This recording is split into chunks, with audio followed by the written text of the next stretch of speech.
Bella Bunny hopped into the kitchen, her ears bouncing with excitement.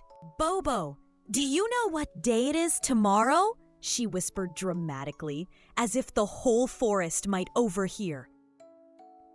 Bobo, who was busy stacking carrot sticks into a tiny tower, grinned. "Of course I do." "It's Grandma's birthday." He clapped his paws together, sending the carrot tower tumbling down. The bunny siblings had a plan. A delicious, delightful, double-layered carrot cake covered in fluffy cream cheese frosting and topped with sugared violets. Grandma loved nothing more than her grandbunny's baking. They pulled out Grandma's old cookbook, flipping to the worn page with a picture of the most glorious carrot cake. "We'll need flour, sugar, eggs, and," Bella paused, "the sweetest, crunchiest carrots in the meadow." Bobo nodded. "We can get them from Mr. Mole's garden. He grows the juiciest ones." By mid-morning, their little wooden table was covered in bowls, spoons, and neatly measured ingredients. The carrots sat proudly in a basket, orange and shiny, waiting for their big moment. "Okay," said Bella, adjusting her apron. "Tomorrow morning, we'll bake it fresh so it's still warm when we bring it to Grandma's." Bobo added, "And we'll decorate it with a big ribbon." The rest of the day was spent gathering supplies. Fresh milk from Daisy the cow, honey from Busby the beekeeper, and a dash of cinnamon from Mrs. Squirrel's spice cupboard. Every neighbor they visited smiled at the thought of Grandma's special day. As the sun dipped behind the trees, Bella and Bobo laid everything out neatly.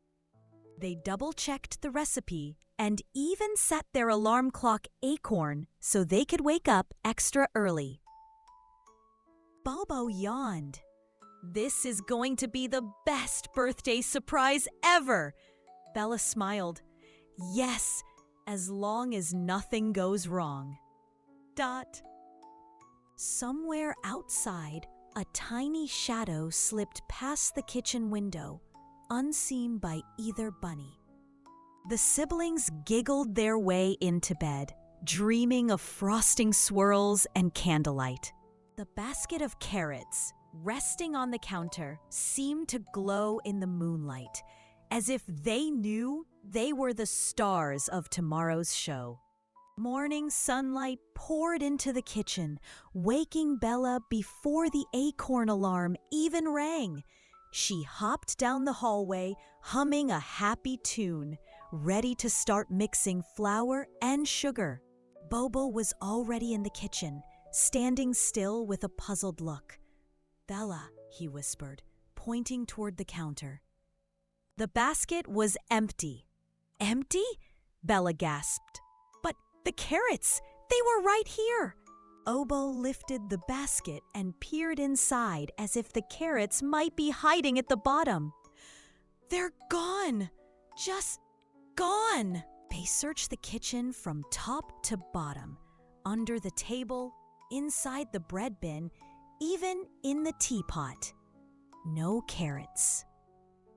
"This is bad," Bella said, ears drooping. "Without carrots, it's just cake. And Grandma loves carrot cake." Bobo rubbed his chin.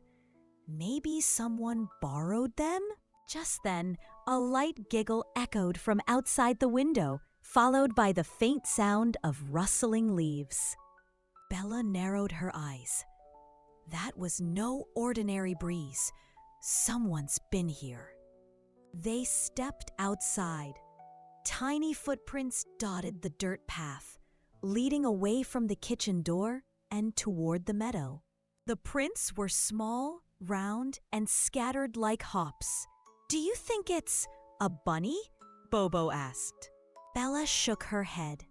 "Not like any bunny I know. And look, one of the prints is smudged, like whoever it was carrying something heavy." The siblings exchanged determined glances. "We're gonna find those carrots," Bella said, "before Grandma's birthday surprise is ruined. And we'll start," Bobo added, "by following these footprints." They grabbed their little detective kits, magnifying glasses, notepads, and Bella's lucky red scarf, and set off into the meadow. The trail was full of distractions. Butterflies drifting lazily in the sun, daisies nodding in the breeze, and a squirrel chasing his tail. But the bunnies kept their eyes on the prints, which seemed to zigzag in the most peculiar way. Halfway to the meadow, they spotted something odd. A single orange peel, not from an orange fruit, but from a carrot top. Bella picked it up and sniffed. Still fresh. We're close. Somewhere ahead, the rustling leaves returned, this time accompanied by a soft crunch, crunch sound.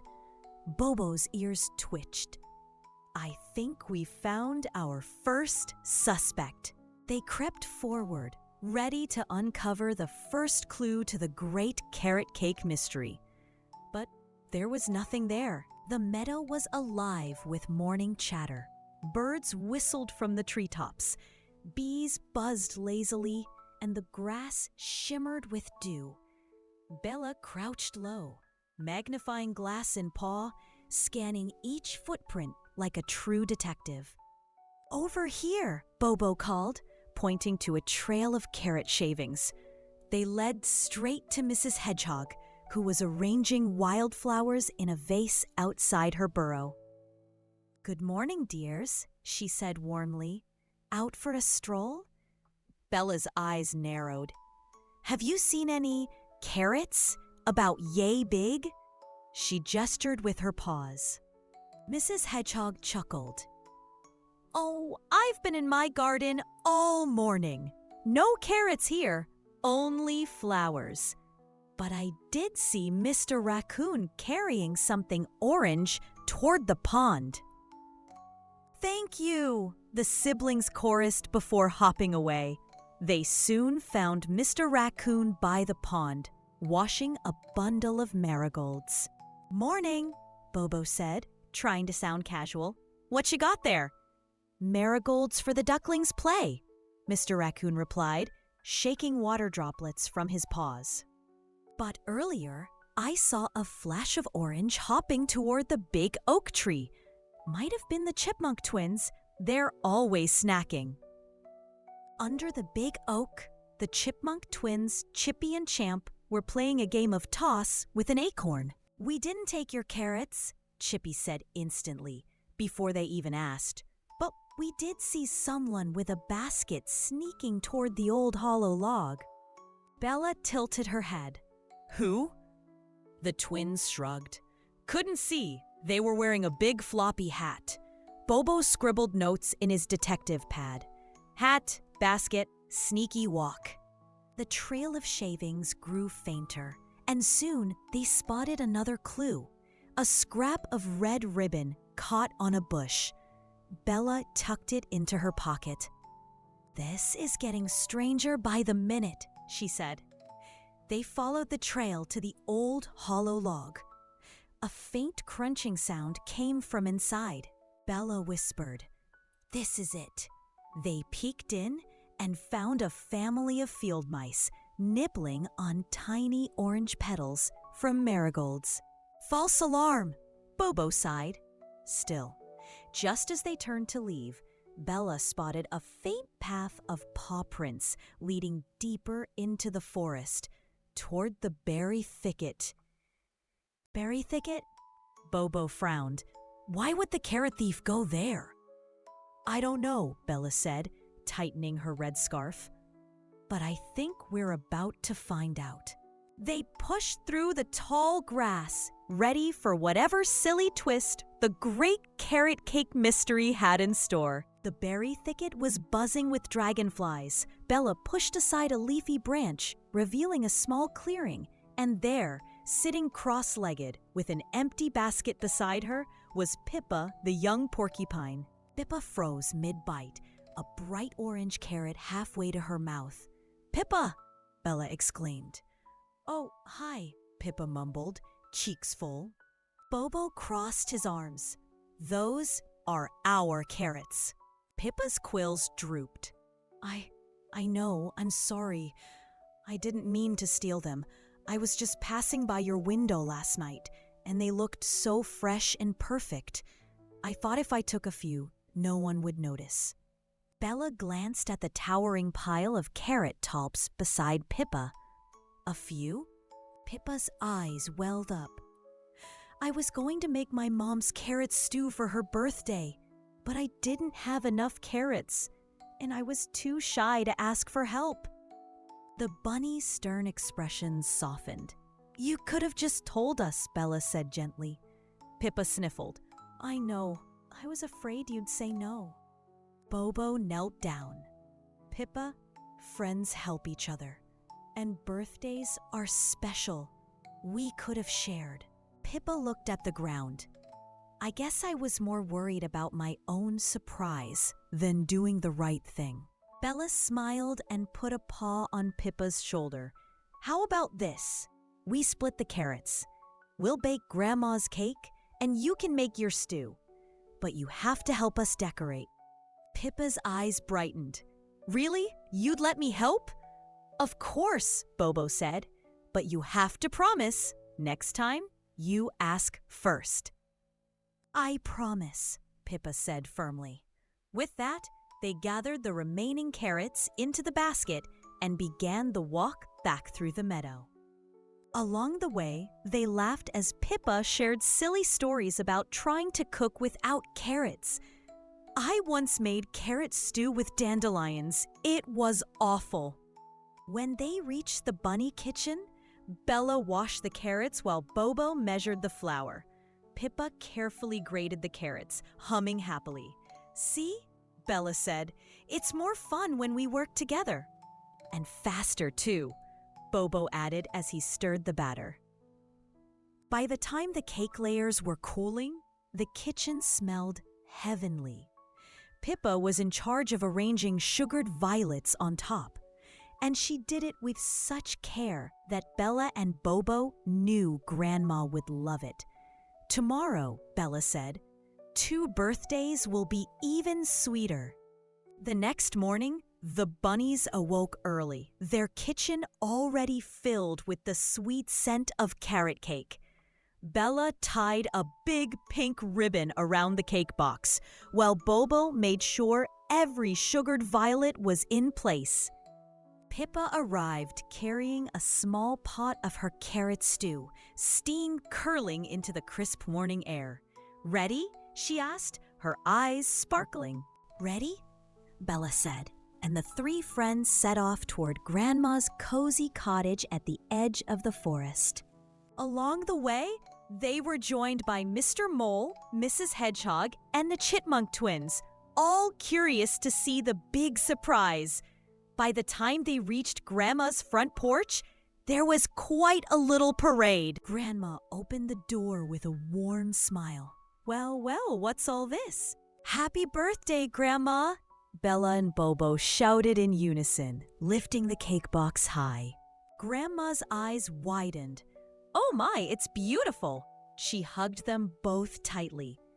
"You two always make my birthday so special. Dot." Pippa stepped forward shyly. I help too, and I have something for you." She offered the pot of carrot stew. Grandma beamed. "A double treat! Thank you, dear." Inside, the table was set with bright plates, steaming tea, and a vase of fresh meadow flowers. Everyone gathered around as Grandma sliced the cake, revealing its golden, carrot-filled layers. She said after the first bite. "This is the best carrot cake I've ever tasted." Bella winked at Bobo. "Teamwork!" "And honesty," Pippa added, cheeks pink. Grandma looked at her kindly. "We all make mistakes, dear. What matters is that we make them right. And you certainly have. They spent the afternoon laughing, telling stories, and playing games in the garden. Pippa's stew was a hit, especially with the Chipmunk twins, who asked for seconds and thirds. The cake disappeared slice by slice, leaving only crumbs and happy memories. As the sun began to set, Grandma pulled Bella, Bobo, and Pippa into a warm hug. This birthday wasn't just sweet because of the cake. It was sweet because we were all together. Walking home under the golden sky, Bella smiled. Next year, we should make 2 cakes, one for Grandma and one for Pippa's mom. Bobo grinned. And we'll invite the whole forest again. Pippa laughed. I promise I'll bring my own carrots this time. They all giggled, their laughter mingling with the evening breeze as the Great Carrot Cake Mystery became the Great Carrot Cake Memory.